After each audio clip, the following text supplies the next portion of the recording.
We were recently connected with an Israeli citizen, and Mike and I wanted to take this opportunity to kind of hear what it's like on the ground over there in the Middle East and Israel.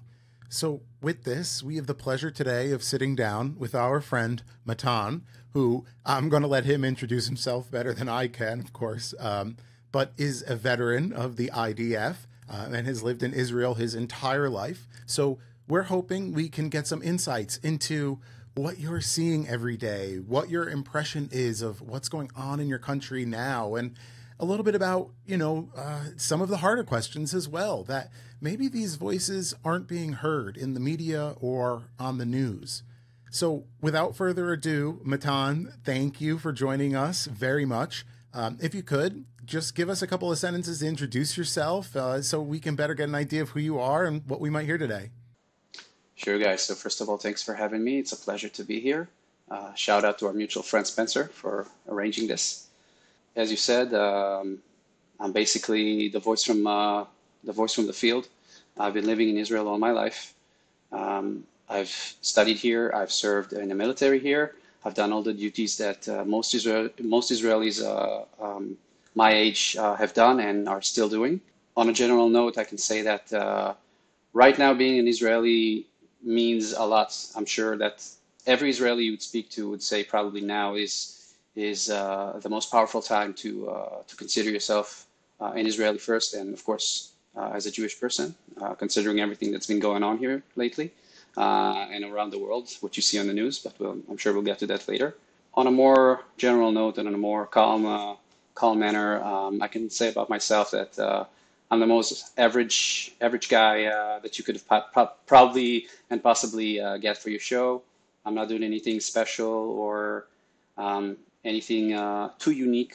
Just trying to live my life, trying to be an integral part of society, and just do my part, and just trying to make it in this very, very complex environment that we as Israelis are living in. So I've been living, as I said, in Israel all my life. I've been living in Tel Aviv. I think it's the most well-known city in Israel. So I've traveled around the world, and people have known where Tel Aviv is, but have zero idea what Israel is and where it is on a map. So sometimes I try to introduce myself as somebody who lives in Tel Aviv instead of Israel, just to make people a little bit more calm and easier for them to understand and locate myself on the map. So I'm a Tel Aviv citizen, been living here all my life, and I've studied here in Israel. I've studied in high school. I studied in the university here. I've done my bachelor's degree in Middle Eastern Studies. I was on my way to go to a direction of working either for the government or doing a research in this field of Middle Eastern Studies. I was very, very, very, how to say it, maybe I've convinced myself that this is the way that I need to go, and this is what I have to do to make my journey complete and basically maximize my purpose here. But life has led me to a different direction, as I'm certain a lot of people have experienced this before as well. You want to do one thing, and life just throws you in the other direction. So I find myself working like a lot of Israelis for tech companies. I started working for my first tech company almost 10 years ago, and I've been working in multiple fields. I've been working in customer support and then customer success, working with big clients from around the world. And right now I'm working for quality assurance as a QA engineer. Awesome. Well, thank you for that, Matan. And actually, one of the things you just said was that you usually tell people that you're from Tel Aviv and that they're not familiar with Israel. Right. I'm kind of confused by that. People would know the city more so than the country. Is that due to the age of the country, or why would you think that is? I would say it's not related to the age of the country, but more to the culture of the city. So even Israelis, some of Israelis who are not living in Tel Aviv, who are living either up north or down south Israel, consider Tel Aviv to be the center of Israel and perhaps the capital of Israel. Some joke about Tel Aviv being the capital of Israel, despite Jerusalem being the actual capital of Israel. Everybody knows that. But Tel Aviv is basically the city where everything happens. You hear about it on the news. It's a very liberal city. You can see it over over the news in several countries. Right now is the Pride Month, which is very famous here in Tel Aviv. People from all around the world, especially Europe, are coming here to celebrate. It's very known that Tel Aviv is a very liberal city. It's a party city. Everybody comes here to have a good time, to experience Israel at its best. And basically, Tel Aviv has made itself. I think it's a reputation well earned by the city itself as probably the best city to live in for young people, and the best place to work. Most companies hire here in Tel Aviv, and yeah, if you want to live big, it's kind of like the New York of Israel. So I do want to touch on some differences about Israeli life versus American, because they're very similar in a lot of ways, right? You did what a lot of us done. You went to school and then you got your job and you went through that career track. But in the U.S., it's a little different, right? We don't have required military service. So actually, it's kind of a good current event to tie into. Recently in the U.S., they're floating a bill where women would be required to sign up for that conscription service that we have. So while it's not required, we are required to be eligible for conscription. That's not the case in Israel, right? So could you go into that a little bit about like the required military service upon reaching adulthood and what that was like, as for your life? Right, of course. As some of your viewers may know, and for the people who doesn't know, in Israel it's a mandatory thing to serve in the army. Boys go for a service of 3 years, and girls go for 2 years. Some people choose to extend that depending on their view and depending on what they did. If they see fit to go to an officer's course, or even not as an officer, just to extend your stay in the military, you can do that.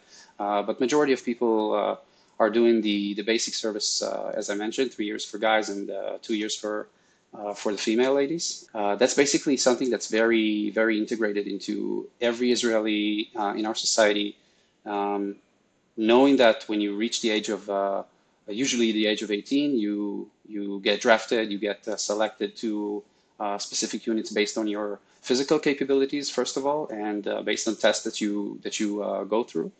They determine your capabilities, and if they see fit to put you on an infantry unit or anything more combat military position, they would do that. For most people here, it's something that people go into with the idea that it's something that I do for my country, but it's also something that I'm doing for myself. It's a contribution that's going to make me feel like a more complete citizen, being an Israeli citizen, because Israel's history is as complex as it is. It's integrated with military operations and people who've died protecting this country. And if you look at the short history of 75, 76 years of being an Israeli, you would see too many wars, too many people who have died defending this country, defending the right to exist, defending I think our most basic right to live, just to be. So I think it's very important to people my age to be able to say that they've served in the military. I've had some difficulties myself to go to the service on the basic regular course due to some medical issues that the IDF at the beginning did not allow me to take place. But I didn't have that. I signed some papers and I told them, I'm here to do my part. I'm not feeling like a cripple. I'm not feeling like a sick person, and I wanna contribute my part. And I did the full 3 years as expected of me and as expected of my peers and friends and all the people in all the circles of my life during that time. I wasn't willing to just sit on the side and just watch my friends take part in something that important, not doing it myself. So it was very important for me, and I've done everything in my power to make that happen, and I'm very glad I did. Just hearing you speak about it is, it's making me feel that sense of pride and that sense of nationalism that obviously you and your peers hold. And I think that this service encourages that, right? You go your whole life expecting to do it and almost looking forward to it in a way. You say that it's phrased or seen as a way of personal improvement, which is pretty cool. I think you have to see it that way to kind of cope with the idea of something really scary and potentially, that uproots your life. but it's something that we don't do anymore here. I guess we have a strong enough military force, and we don't rely on a draft, Hmm. or I guess we might start too soon. But it's severely impacting, and as far as my opinion goes, the national pride in our country. The fact that Americans are having trouble associating as Americans, or wanting to run away from our country, or hating our government. I think that if there was some level of commitment to the country, or some level of obligation, it would really go a long way. And just from the way that you speak about it, I can really hear how, societal it is in your country to say this is what we have to do. This is very, very important, and it's important for reasons. Now, I don't know. I guess you're a little bit older, obviously, than some of the folks that might be heading into that situation now. But I imagine that it's a little bit more nerve wracking at this time to say, oh my gosh, I'm 17 years old, turning 18. I have to head into this now war torn zone, potentially not as much training drills and real life combat situations. So I'm curious if you kind of know the sentiment among that age group to say, wow, this is really exciting, or wow, this is really terrifying. Maybe it's a mix of both. What's your thoughts on that?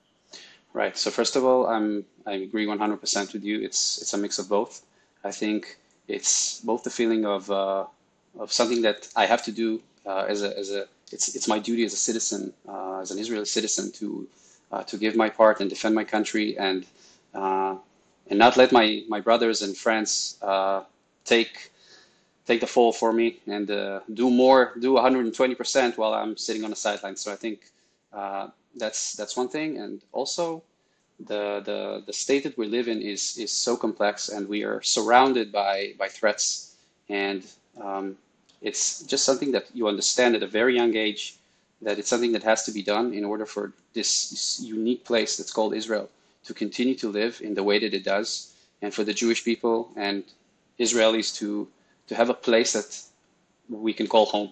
I think that's the main reason that's just driving 17-year-old kids who just finished high school and have nothing but parties and like having fun and going out. I think that's mostly the difference between Israeli 17-year-olds and American 17-year-olds, as far as the 17-year-olds Americans that I've met during those days. But it's a totally different reality that we are living in, and you guys are living in. So I think that's just drives the differences and the actions that we as 17-year-olds have to take. I'm gonna pass it to Mike for more questions, but just to put a pin on that is that our country is maybe 250 plus years old here and relatively young, and your country is even younger. Hmm. It is interesting to see that it's almost waned. That national pride in our country has begun waning, and how long does an empire really last? And maybe it's rare to go over a couple hundred years. So it's awesome to see that you guys still have that level of national pride, and not only that you have it, but that it's like mandatory. It's necessary to maintain that Jewish state, which obviously is important on the world stage. So Mike, what are you thinking after all of this? Sure. There's definitely two things I'd love to get your feedback on.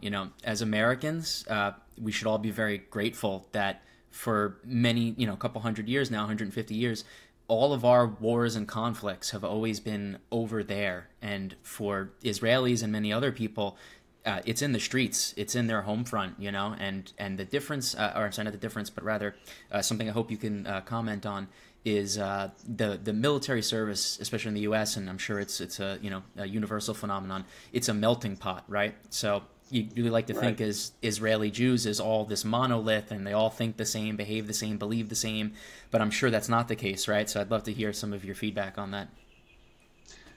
Right. So as you said, it's a melting pot. That's the best way to describe it. And also, you've touched a really important point, which is everything that's happening here it's right on our backyard. So as I mentioned, I'm living in Tel Aviv in the beginning of the conversation, and Tel Aviv is right in the center of Israel. It is the center of Israel, but it's also geographically located in the center of Israel. Even Tel Aviv is not safe, and either if it's rockets from Gaza, if it's rockets from up north, from Lebanon, from Hezbollah. So we are susceptible for all those attacks as well, not just the people living up north and the people living near Gaza, whose who suffered a lot, and we're also in the range of those missiles. So when the sirens go off in different parts of Israel, they can be sirens here in Tel Aviv as well, and we have to run to shelter as well. We have a little bit more time than people down south or up north, but it is something that's very common to all Israelis. This feeling of just having your life, just doing your everyday routine, and all of a sudden you hear this horrifying just siren sound, and just having to drop everything you're doing and just collect anything that's important to you. In my case, it's my dogs, and just run to shelter. Right, so right. that's a harsh reality to live in. But yeah, and I also want to touch on the second thing you said, which is the melting pot. The IDF is not just the army of the Jews, or the army of Jewish people defending Israel. So the army is constructed of various groups, various religious groups, various ethnic groups. We have Druze, we have people who are Christians. We even have Muslims serving in the army and are sharing the same values and are protecting the same goals and the same values as me as a Jewish person, or somebody who is a Druze or a Christian. So we're all coming together under this wing of the IDF, which is the Israeli Defense Force. So it's a force that's meant to defend Israel. It's not an army that's meant to attack or conquer like the old days. It's an army that's main goal is to defend ourselves from various threats, from various enemies who are trying to take our basic right to exist. So people who are living in Israel, which are, again, as I said, Muslims, Druze, Christians, they also live here. They're also Israelis. They don't have to be Jewish to be Israelis. So I have a lot of friends who are not Jewish and did serve the army and are sharing the same values as I am.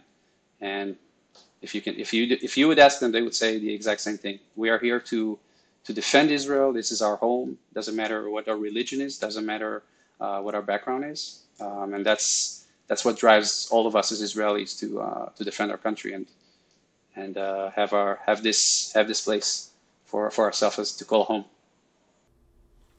So I've actually a question. Unfortunately, crises and large, major, geopolitical events often create experts. Everybody has an expert opinion on everything. Right. What would you respond to the criticism of disproportionality, right? So say Hezbollah or Hamas launches rockets. Israel has an Iron Dome defense system and other capabilities to mitigate lots of that damage. And in return, to disable these missile launchers from either Hezbollah or Hamas, there is some incidental collateral damage. So what would you say to those, disproportionality arguments made by, say, people overseas on college campuses like ours who don't live, in the world that you do? Right. So first of all, I encourage different thoughts, different way of thinking. I encourage a debate. I encourage different opinions on the situation here. Some person can see it one way. The other person who has different opinions can see it in a different way. So it's always good to debate. It's always good to have a conversation, not just judge, not throwing just empty phrases to a camera. Like Free Palestine and Death to Jews, which I've heard a lot in America, I'm afraid. So that's, first of all, that's something that I encourage. I encourage a debate. I encourage a conversation. I think this is one of my favorite questions, one of my favorite things that I think it's probably also one of the most asked questions in this last couple of months. Is Israel retaliating in a fair way, in an equal way to what started all of this in October 7th? Some people would say it didn't start in October 7th. It started 75 years ago during the occupation, but this is a whole different story, and again, different opinions would tell a different tale. I would like to have the October 7th as the starting point of this conversation. We have to have an agreed starting point for this debate. For me, it all started on the 7th of October. I remember this day. It was a Saturday. I was out really early in the morning. I took the dogs out. It was about 6 a.m. and I woke up really early and went out. And usually when I go out, I have my phone with me. I just open the news and just listen into just the general news, just the headlines, just to see what's going on. And I'm not a big social media guy, but I started getting all those notifications and feeds from different platforms, showing pictures, showing videos of white trucks with people with black hoods and rifles and assault rifles and machine guns attached to the cars, just driving around in places that seem to be like Israel, so like Israeli cities and kibbutzes and Israeli settlements. That is very odd and very unusual to open the news and see that. Right. And it came from all different sources. And you can see people from their houses taking photos, taking videos, and just uploading it live as it happens. So I started to get more into it, and all of a sudden you realize that these are actual terrorists on live television and live Instagram lives and TikTok, and they're just infiltrating Israeli settlements and just starting to shoot people and to bomb people on the street and just committing acts of terror. So that was the minute my breath was just taken, because I had no idea what's going on. Nobody during that day of October 7, a lot of people for the first couple of hours really didn't have the full picture and didn't have an idea what's actually going on. Unfortunately, after the 7th of October and during the past couple of days later, when the numbers started to grow and you open the news and you see 1,400 Israelis slaughtered and just kids on a music rave, a music rave for peace, by the way, just killed, just running around and just gunned down by terrorists with, again, the armed trucks and machine guns, and they came prepared for war.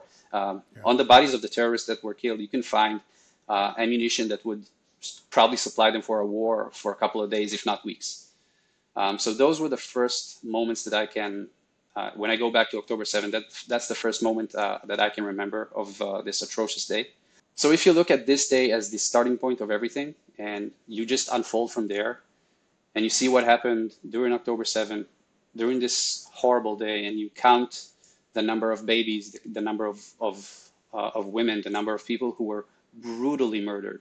I'm not going to go into details, but there are videos, there are confirmed videos. There are actually videos from the body cams of the terrorists who were killed that the IDF has taken. So whenever somebody's saying, what's your proof? What's your source? I have the best source. The best source is the terrorists themselves taking those atrocious videos themselves, just to celebrate, just to have a souvenir.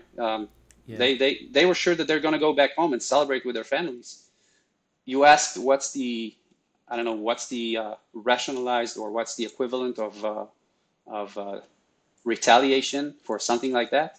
So I'm going to quote one of my favorite answers that I heard online during this time. It was by Douglas Murray, who was asked by a CNN reporter the same question, and he basically said the appropriate response and the 100% equivalent response would be for Israel's IDF to go into Gaza, rape the same number of women, murder the same number of women and children, kill the same number of people. That would be the appropriate response.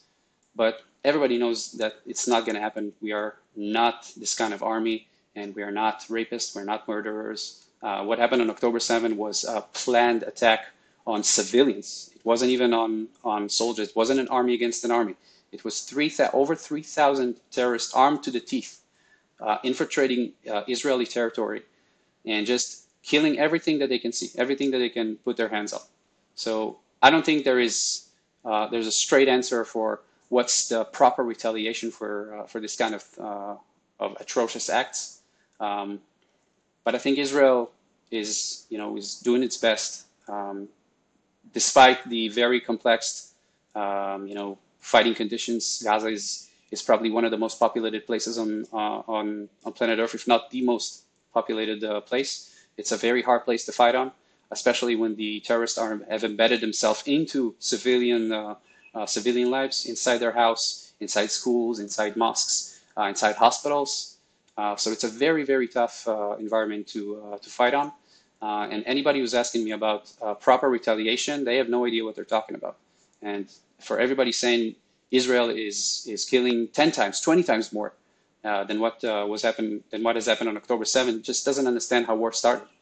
So the Germans on the Second World War, there were more Germans killed than anybody else. Does this make the Germans the victims of what happened on the Second World War? I don't think so. That's a great comparison. And in our country, we hear a lot about how the disproportionality of the United States response in World War II to the Japanese and dropping the atomic bomb on those two cities was obviously disproportionate. I mean, I'm interested to hear more about that Douglas Murray quote, and I'm going to have to look that up. Because of course you can't fight savagery with savagery, and on this show, of course, we're not going to question the evidence of what happened. I think that's a form of anti-Semitism, in fact, to say, you know, these things didn't happen or they're being exaggerated. With that said, of course, right, we don't meet two wrongs don't make a right. In terms of rape and crazy stuff that of course Israel is not going to partake in. What I would respond to that, however, is there is a measurable number of casualties and there is a measurable number of buildings leveled. And I do think that at this time, Israel has taken it to a level, or the military has, that is hard to kind of put into perspective for people that don't understand the full history, or maybe those that do doubt those atrocities that happened, to say, well, you know, we're looking at a number of 1,400 dead on October 7, and now we're looking at a number of over 30,000 dead in the Gaza Strip of Palestinian people. And listen, I'm not going to put words in your mouth. I imagine that you're humanitarian in some way. But what my question is going to be is, when you see the people on college campuses supporting Palestine or fighting against Israelis and their stated missions here, and you see the United States investing something like $300 million to build this pier to provide aid to the citizens there, I'm curious if that gives you some sort of emotional response to say, wow, these people that have supported us, that have come to give us aid, and, you know, actually, I think we still are, but we maybe are putting conditions on it now. We are helping the other side here. So what is your literally emotional response or logical response to that? Because I would think that mine would not be very positive towards the other side here.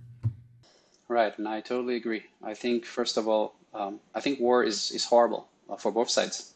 War and the casualties of war is something that's only in the aftermath. When you count the acts and when you count everything that has happened, you can actually realize how bad it was. But again, we have to agree that the starting point of all of this was October 7th. This is something that Israel did not invite. This is something that Israel did not start. If you would talk to an Israeli person on October 6th, things would look so different. The reality here would be so different. But on October 7th, everything has changed. The entire mindset has changed, and it has to change.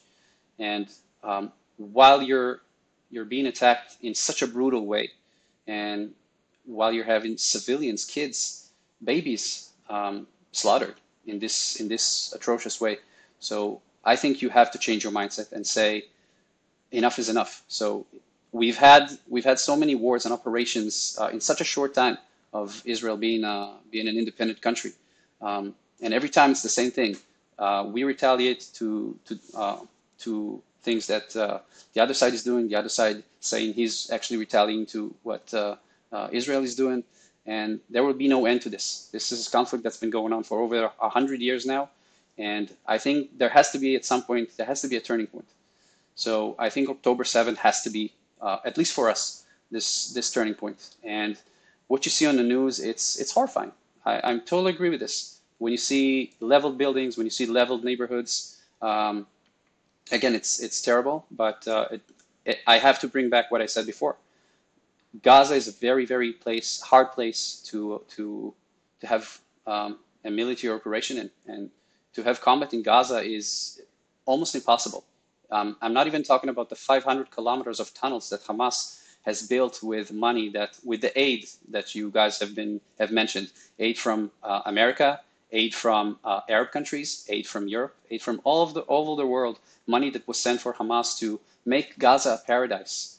Basically, the leadership of Hamas, who are sitting in either Qatar or some of them are still in Gaza, they've taken this money and they are living like kings while their people live like rats and underground or in such a populated area.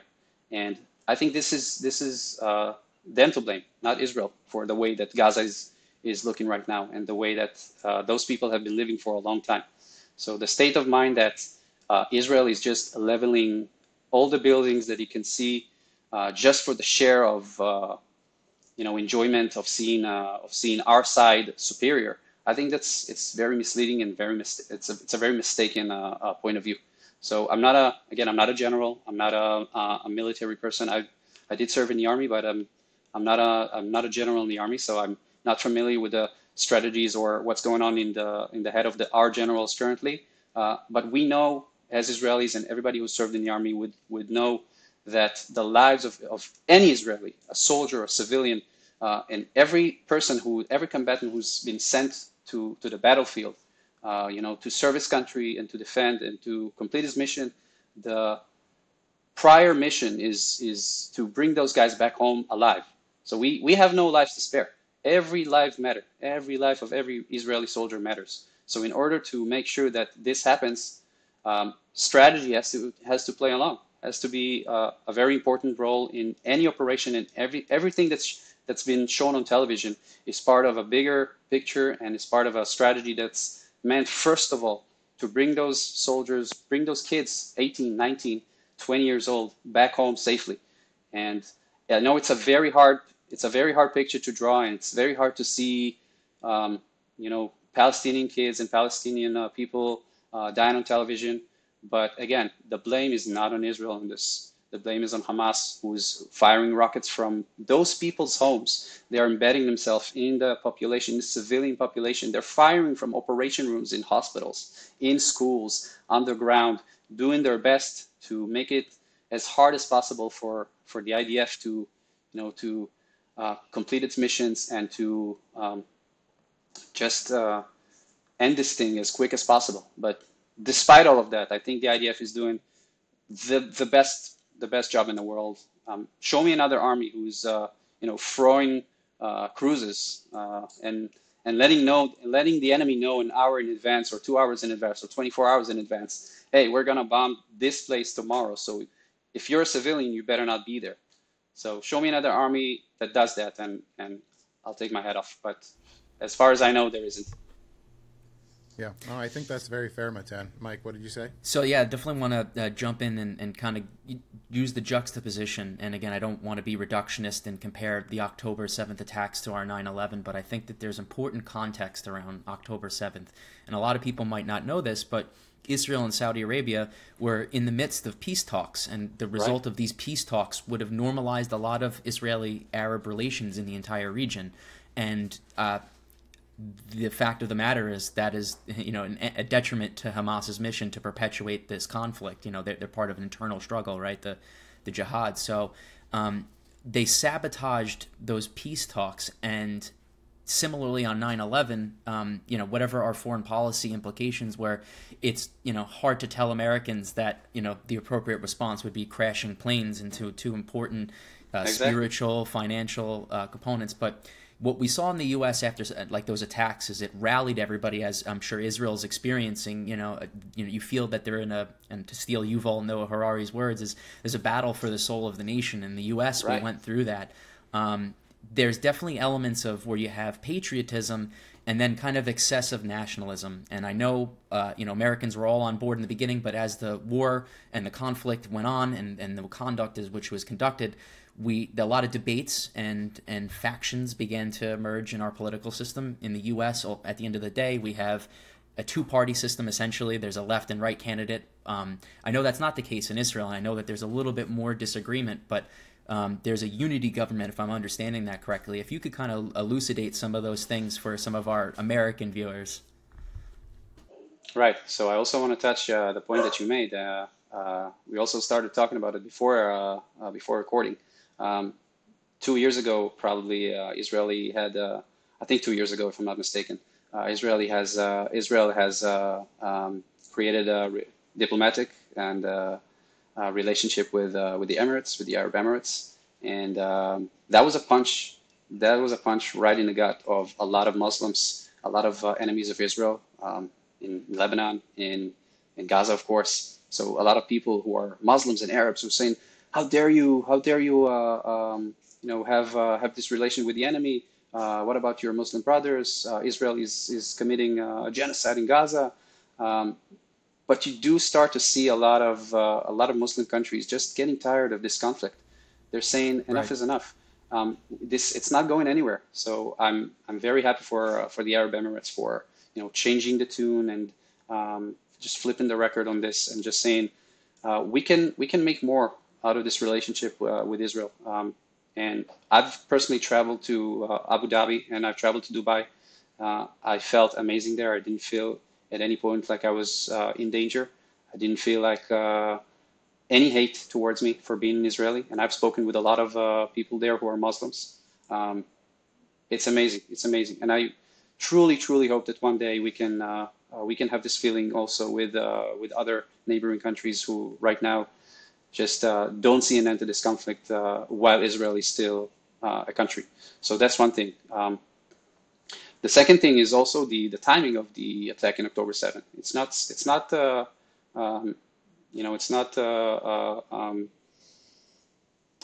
by mistake that it happened on October 7th. So before that, it was 70 years ago to commemorate the Yom Kippur War.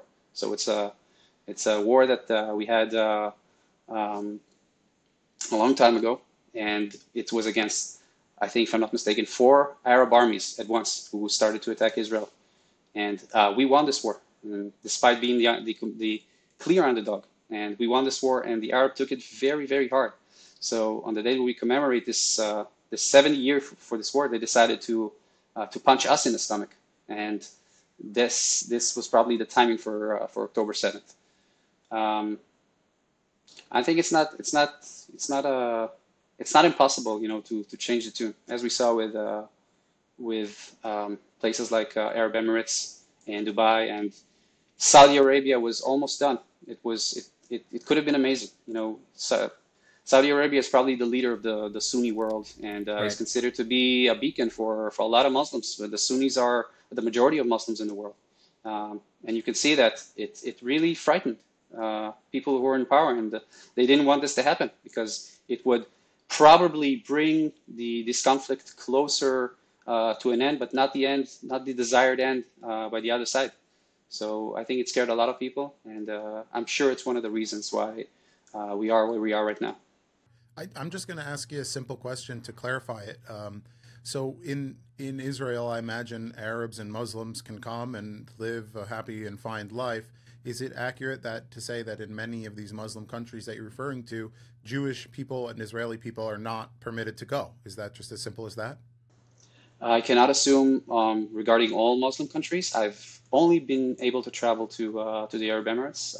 We are able to travel to Jordan. We do have a peace treaty with Jordan. We do have a normalization agreement with Egypt. You don't see any Israelis traveling to Egypt, though. I think you can on specific circumstances, but it's not a favorable traveling destinations for Israelis for understandable reasons. I think there's a lot of hate in mostly in our neighboring countries, Syria, of course, Lebanon. I'm sure parts of Jordan as well. You will not, probably as an Israeli, you will not be as welcome as you would in other places in the world. I really hope this changes. I think having a good relationship with your neighbors, it's probably the most basic and best thing you can do. And right now we're surrounded by neighbors who are not very fond of us. Absolutely. I mean, one of the hallmarks of our country and our democracy, and the formation of our country, which actually, now that I think about it, is quite opposite to yours, is the separation of church and state, meaning that our government and our laws are derived not dependent on our religion. And it seems to me that in Israel and many of these Muslim countries as well, in fact, we're referring to them as Muslim countries, right? Your national identity. There's a majority of Muslims there, yeah. Right, but tied to the religion, and the laws are established based off of those shared values. Mm-hmm. I'm curious because I know that when I personally hear, I'm right-leaning, so many of the people that identify as Republicans, they would say, we can't have an abortion because it's God's gift to have a baby.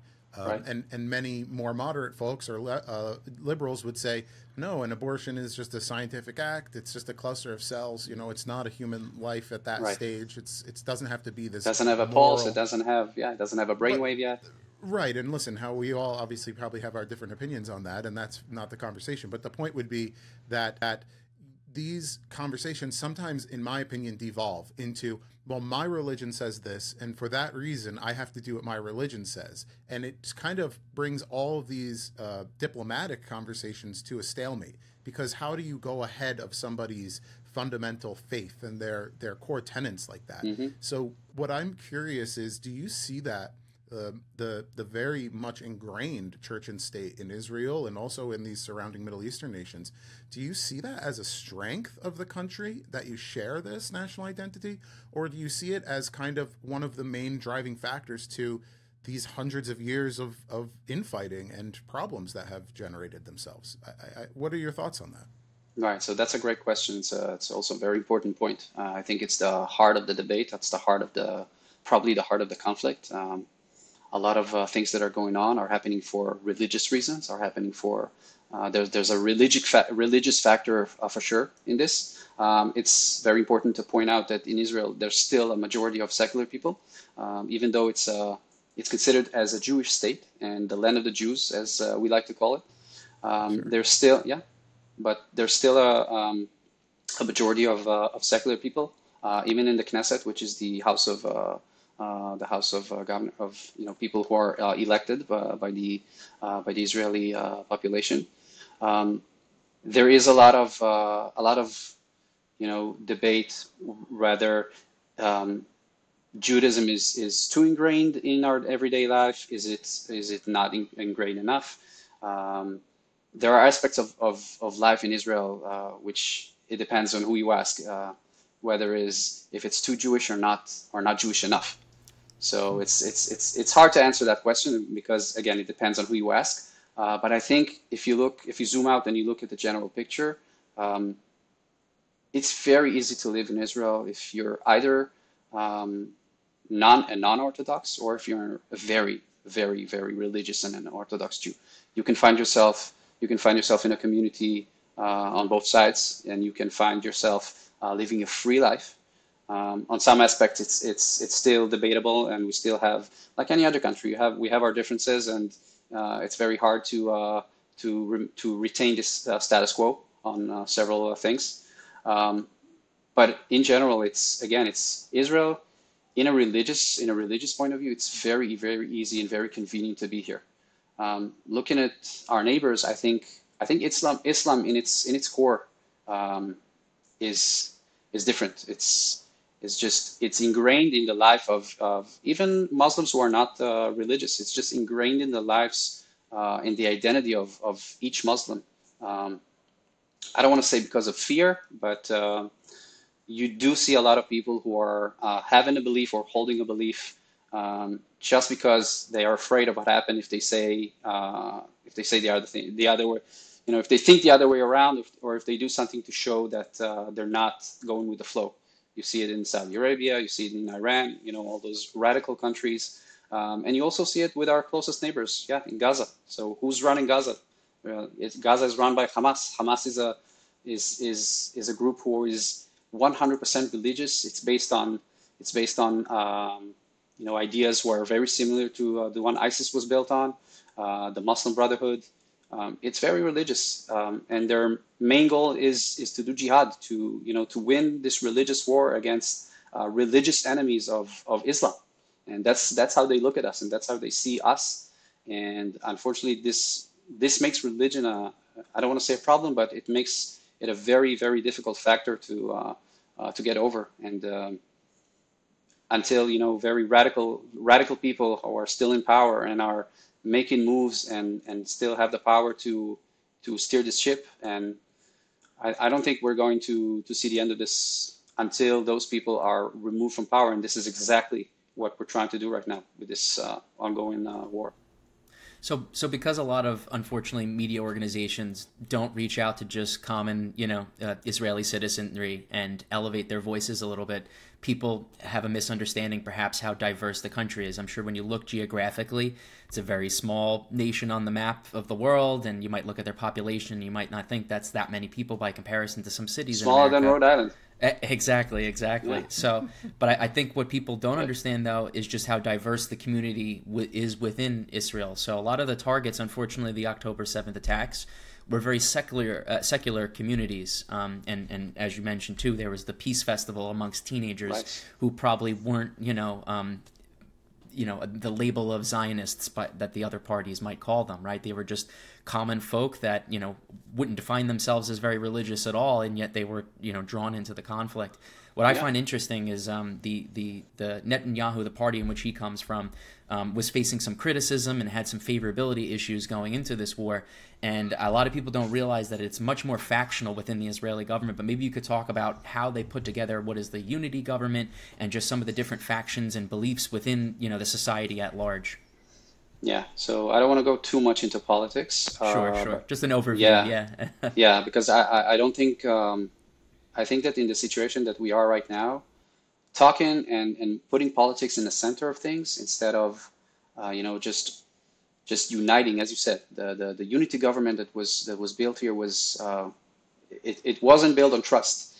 I think it was built for the wrong reasons. There was a lot of suspicious thoughts towards Netanyahu has enrolled Benny Gantz and other people into his government, and a lot of people from the far right of Israel have rolled their eyes and saying, what are you doing? Are we not enough? Why are you choosing him over us? So there's a lot of politics just ingrained into this situation right now, where I think everybody should unite and just put all political differences aside. We have a war, we have people killed, we have a threat from both Gaza and the north, which the north is just getting even more dangerous with every second that passes. So I think for 1 second, to put politics aside and just to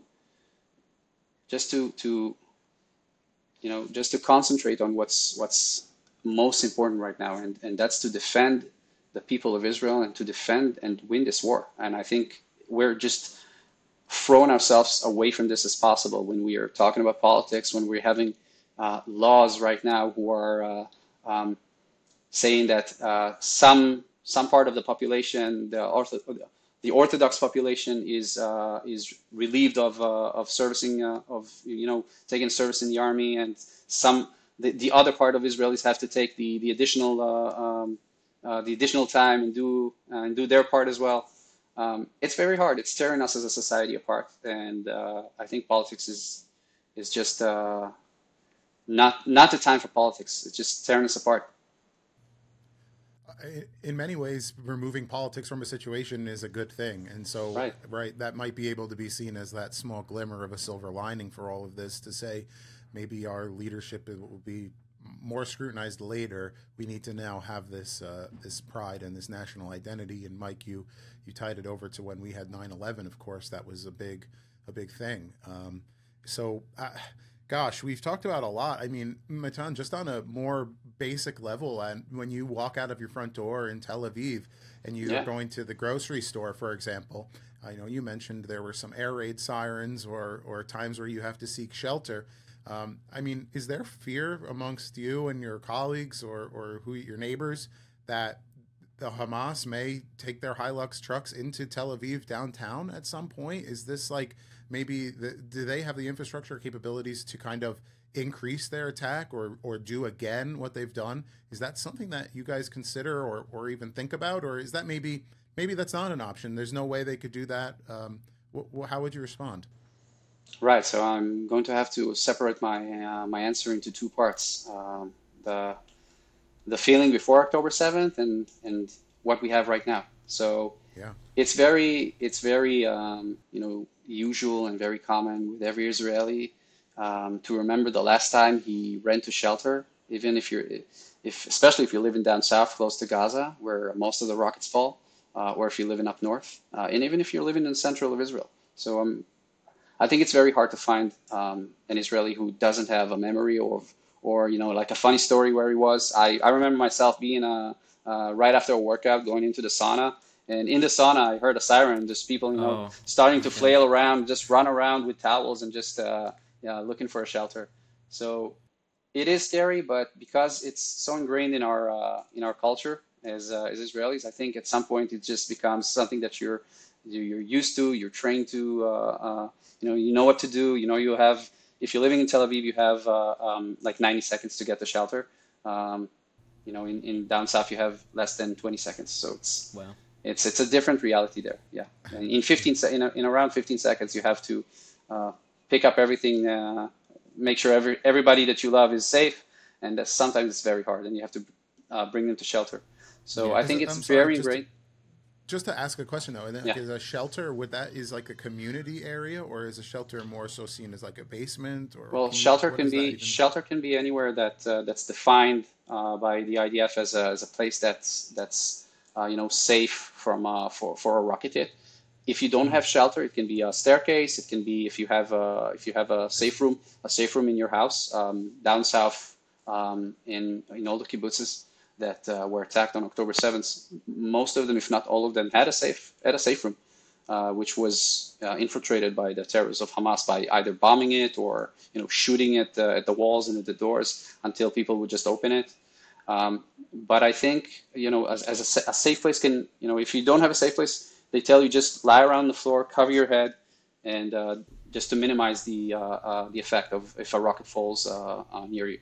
So I think it's very part of being an Israeli, just the feeling that, oh my God, sirens again. Oh, well, we know what to do. We just have to, some Israelis just, especially in Tel Aviv, they don't even run to shelter. They're just, let me get my phone, let me get my wallet.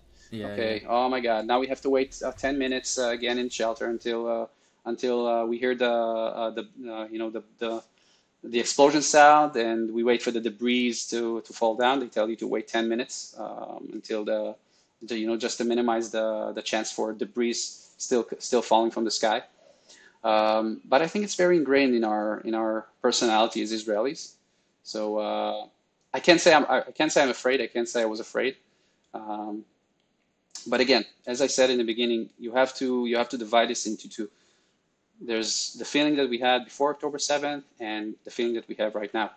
So if you would have asked me, on October 6th, am I scared that Hamas terrorists are going to infiltrate Israel? 3,000 terrorists armed to the teeth with guns and rockets and grenades and whatnot, just coming to Israel and just trying to kill everybody. I would say not on our bad day, not on our worst day, we're going to let this happen. We have the strongest army in the Middle East. We have one of the strongest army in the world. We were never going to let this happen.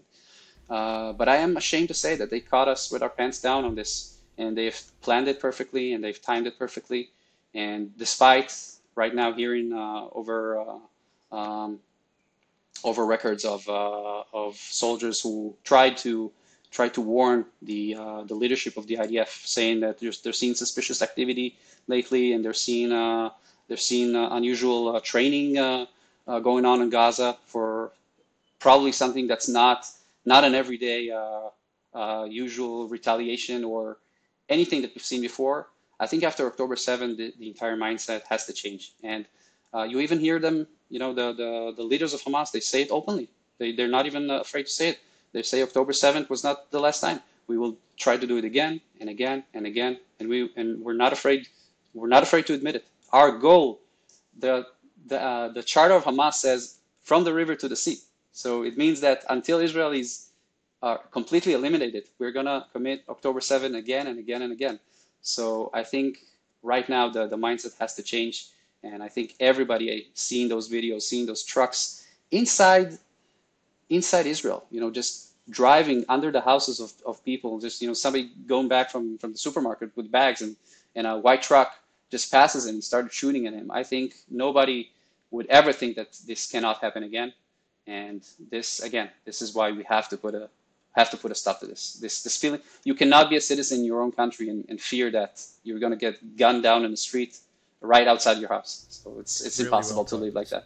So post 9/11, right? So there was the shock of it, and then as everyone began to rally around it and digest kind of what happened, we several years out began to dissect. We just finished reading the 9/11 Commission report in preparation for upcoming episodes and a national security series that we plan on doing for the podcast. And one of those problems was there were many members of our intelligence community trying to warn other elements of it that there is something being planned. We don't know exactly what it is, but it's terrifying what they're claiming that they're going to try to do. Is there frustrations by you as well as other citizens of Israel about October 7th? Because we spend so much on our defense pre 9/11 and then even post 9/11, we still had terror attacks and things like that. So people begin to wonder, allegedly all this preparation and it falls short of those moments. Do you experience frustrations at your government for not catching October 7th perhaps?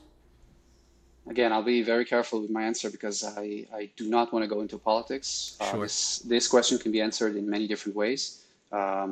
If you try to look at it not from a political point of view, saying that Benjamin Netanyahu's whole entire campaign was based on the left is going to put Israel in danger, and it's going to allow Hamas to get in and basically do exactly what he did under his shift. Right. So I don't want to go into this because hopefully on the next elections people would see the truth and see that it wasn't the left who allowed this to happen. It was probably the most right government that's ever been here in Israel. So I don't want to go into that. But I do think that there is a certain amount of blame that everybody feels for allowing this to happen, especially the military. You see people from the top of the pyramid in the military already resigning, already taking responsibility. I hope more people in our government would do the same. Even though you don't hear them taking responsibility. Some did, and we congratulate them for doing so. But not enough people have taken responsibility, and not enough people are saying, it did happen under our scope and our shift, and we have to look how did we allow this to happen. So it's something that I truly hope that once we get to the point where we can do that, we will, because right now the most important thing is to end this war. Mike, what is the saying you always say about history? It takes 20 years to go back in time, or something like that. So yeah, there's the current events or modern lens bias, right? So you want to wait at least 20 years or so after an event, kind of let emotion settle, allow records to establish themselves, so you actually can begin meaningful analysis of that. And that's what we're going through now. We're beginning the autopsy report of our war on terror as we scale it back and really the costs of it all. And I don't want to leave on such fatalistic notes, so I do want to shift the conversation more towards what can we have to end on a positive note. Yeah, so I said what can be done, so not just grand geopolitical designs and things like that, but by all means comments on them. So we have a little bit of studies in them, but what do you feel that you could participate in the peace process in any way? Well, I gotta say first of all that I remember. I don't know exactly what you just said, but something that you said reminded me that when I was a kid, when I was I think 7 or 8 years old, when I first saw soldiers on TV in the army, and I asked my mother what's going on, because the only soldiers I knew were toy soldiers. So once you realize that the reality here is that we actually have real soldiers here, real people who are actually defending this country and are dying for this country. So I think every Israeli mother would probably said it to her son at some point of his life when he was a kid, that by the time that you get to the age of 18, you won't have to go to the army because we won't need so many soldiers. So this is something that I really hope. I know I might be a little bit naive saying that, but I have to think like that, because if I don't, then it's never going to end. But I really truly hope that what my mom told me, it's something that I would at some point tell my kid, that by the time that you're 18, you won't have to go and risk your life and take part of this never-ending war.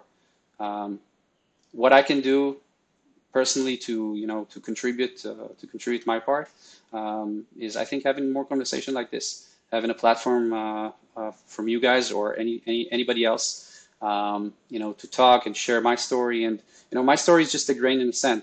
You can probably talk to 10,000 more Israelis, and they would say different things, and they would share different stories. But most of us have the same experiences. We have the same mindset. But I think having conversations and debate with the other side is very, very important.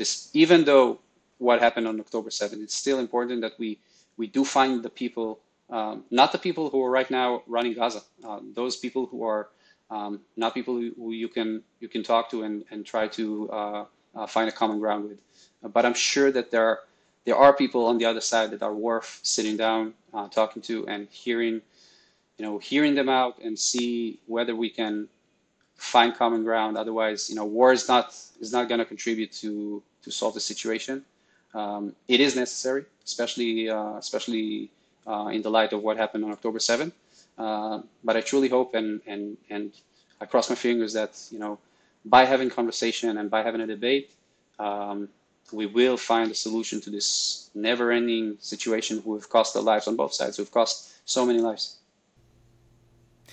Well, Mike, you've pointed me to Yuval. I'm going to mess his name up if you could share it. Sure. Yuval Noah Harari. Yeah, he's a great talking head. Awesome. Yeah, awesome, smart guy. And one of the things that really resonated with me that he said was that, nobody here is looking for a slaughter. Nobody here is looking to have this loss of human life. I mean, you have to be deranged to want that. You really want to continue these peace talks. And I think that's maybe the ultimate answer, as what he said, was we've had these talks in the past. We will continue to have these talks. And more importantly than anything is just being persistent to find a resolution to the conflict by bringing the parties together and having that conversation and having that agreement. You can't end this by violence, and you can't end this by means of infiltration or leveling ground. You have to be diplomatic. And I see the tie-overs between what you guys are dealing with and some of what we're dealing with, but to a much smaller degree in terms of violence, at least. But the infighting and some of this stuff, at least from our neighbors as well, it can create very dramatic and different opinions even within our country, and we struggle to find that national identity. So I hope that Israel is able to come together and the people are able to find this commonality to come together, but also come together in this peaceful way where they can work together beside the Palestinians to, whether it is a two-state solution or whatever it may be. Obviously, those diplomats are the ones that need to figure that out, not us. But if nothing else, I'm just so grateful to have you here and understand a little bit more about what it looks like when you walk out your door and what you've seen as you were 18 and serving. So I'm really grateful to hear this from you, Matan. And with that, I'm just going to pass it over to Mike to say what he's got to say. And thank you, seriously. Yeah, so enough of us asking questions, because we can go down a lot of different turns and alleys all day. But, is there anything that you want to say that we may not have covered, or you'd really like a message to get out there, or even importantly, questions for us or the viewers, that, like I said, we're happy to be here, and it's a two-way discussion. Right. So first of all, again, as I said, thank you guys for, first of all, for having me. And of course, for having this debate, having this conversation, and just willing to bring the voice, the common voice, the sane voice, and not politicians who are saying what they're expected to say. Nothing was reversed here. I'm just saying things as they are and as I see them. Just from a guy who's living here and is a part of this reality, who's probably one of the most complex realities that's ever been. So again, thank you guys for having me. And I just want to say, I watch a lot of television. I watch a lot of news, a lot of coverage from all different channels, either from Sky News, from Fox, from CNN, from almost all the channels, and I'm just baffled by the amount of I don't want to say hate, but the amount of misconceptions that those channels are trying to show the situation here. So, of course, I'm not objective. I am an Israeli, so I'm not going to say that Israel is not to blame, and it's all the other side's fault. But I do encourage people, to not to be brainwashed by what you see on television. I do encourage people, to investigate. And when you read a headline, even on the New York Post, when you read a headline saying Israel bombed Shifa Hospital, 500 Palestinians killed there, and a week later you find out after investigating that it was actually a rocket from Gaza who bombed the hospital, and it didn't even land on the hospital, it landed on the parking lot, and it wasn't 500 people killed, it was probably around like 32 people. And the New York Post didn't even have the courtesy to change the headline only a few days later, and it wasn't even that much of a change. So I encourage people to don't be brainwashed. Smart people, those college students who yell from the river to the sea, and then they on the next question they have no idea what river and what sea they're talking about. So it just drives me crazy. Those are young, bright people who are just following the narrative of the underdog must be the suffering one here, and they see the airplane, the Israeli airplane. You see the little kid in Gaza, and they say, I'm sure it's Israel's fault. They have all this military power. They're occupiers. They're committing genocide. The word genocide is just being thrown so easily, Right. and it just baffles me how bright young people are just just gulping this story and narrative without even looking into it. So I really encourage people to investigate and see for themselves and read. And if you can come to Israel, it's very easy to come to Israel and try to see how it is here. It's also a very good place to travel to. We have one of the best beaches in Tel Aviv, greatest restaurants, clubs. You can find anything to your liking here. Come to Israel, experience it. Don't be brainwashed. Experience for yourself. Take the extra step. Don't just be a fool who just reads something and just believes it. That's all I hope people can do, and that's the best advice I can tell people on both sides who just pick a narrative and just think that they know it all. Yeah. Awesome, Matan. Well, thank you very much for adding some context to this very difficult situation. My pleasure, guys. Thank you for having me. You gave us a really balanced view, so hopefully one person that listens to this will be able to kind of consider I truly hope the so. alternate side. Yeah. I truly hope so. Thank you so much. Thank you for elevating our thoughts. Thank you, guys. Have a good one.